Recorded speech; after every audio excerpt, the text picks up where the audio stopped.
So I was forced by my friend Snowy to buy a game in which you probably already know by now. It's Alter Ego.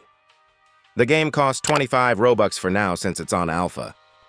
There are currently 4 survivors in the game and only 2 killers, in which I would be explaining today its abilities and passives.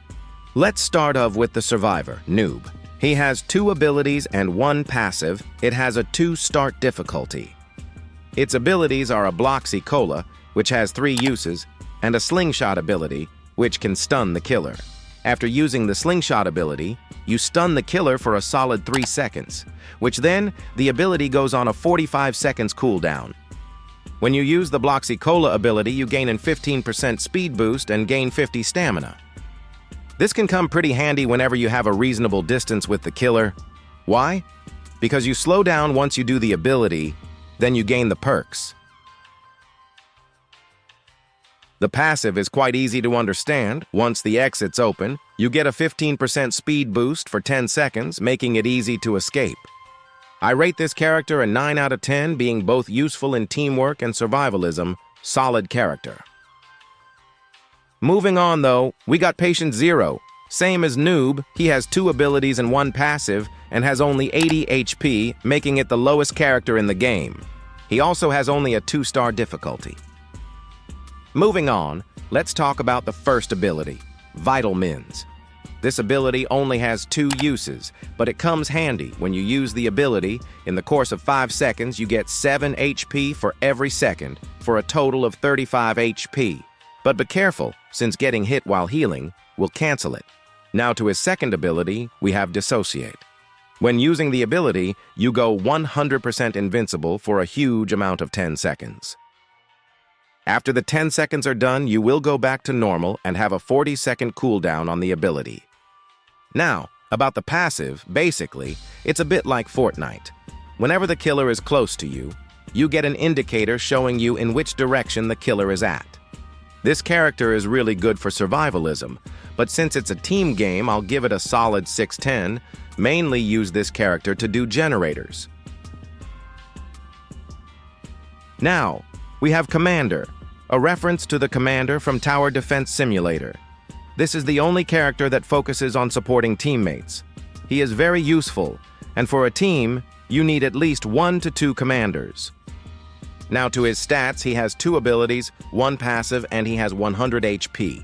And he has the first 3-star difficulty. His first ability is Survey. Upon using this ability, he highlights the nearest gene and the killer's location, to you or to any other survivor that's on the circle that pops up after using the ability. It has a 20-second cooldown after using, which, not gonna lie, that's a very low cooldown. Next up, we have Strength in Numbers. Once this ability is activated, any survivor on an 18-stud radius gets a 12% speed buff, including you. This speed buff lasts 10 seconds. After using the ability, you go on a 30-second cooldown. Onto his passive is quite simple too. Any survivor on a 40-stud radius will be highlighted to you, showing their locations. Very good supporting character. This character is extremely OP. Very solid character. I rate a 10 out of 10 due to his abilities being very supportive, and it can also be used for himself.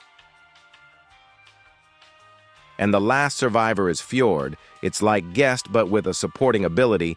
Like all other survivors, he has 2 abilities, 1 passive, but he has 120 HP, the highest of all, and he also has a 3-star difficulty.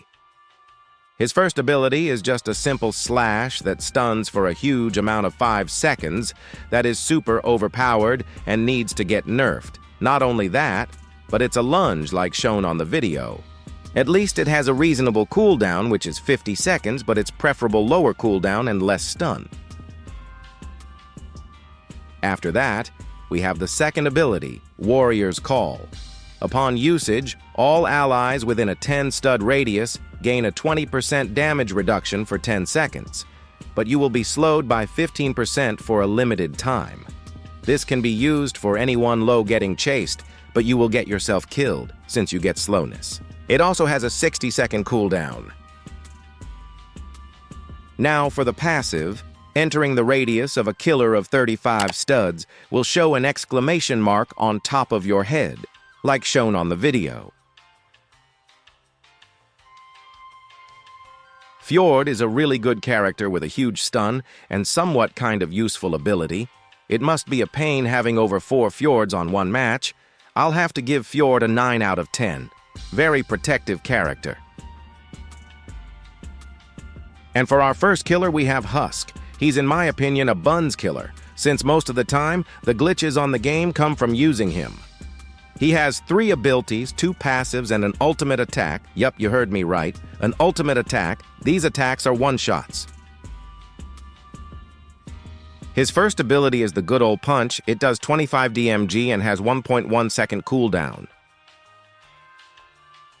Next up, we have Forward Leap. Upon using this ability, it shows you a line on where you're gonna go, dealing 10 damage to any survivor on a 18 stud radius. It also has a cooldown of 15 seconds.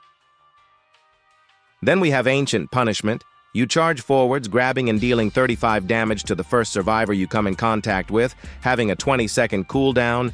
Think of it as a shorter walk speed override. Then we have our ultimate once it's fully charged, which by the way charges over time. You start bulldozing forwards and the first survivor you hit downs them or kills them. Then we have our 2 passives. They're the same for both of the killers, so I will only say it once. Our first passive is, when a survivor starts sprinting, we see scratch marks on the floor that all killers can see. Our second one is we know the location of all tasks, and every 20 seconds reveals every survivor's position when there is no survivors on a radius of 35 studs. It cannot reveal the location of survivors who are hidden. I'd give Husk a solid 7 out of 10. I did say he was buns, but there's only 2 killers, so I can't really give him a low rating, but if you know how to use him, you are very deadly, decent damage and cooldowns. To end it all, we have Caduceus. This is a really good killer in my opinion. Just like Husk, he has 3 abilities, 2 passives, and an ultimate move. The first ability is like the punch. Same damage and cooldown. Its second move, though, is a forward dash that goes for 20 studs and also turns you invisible.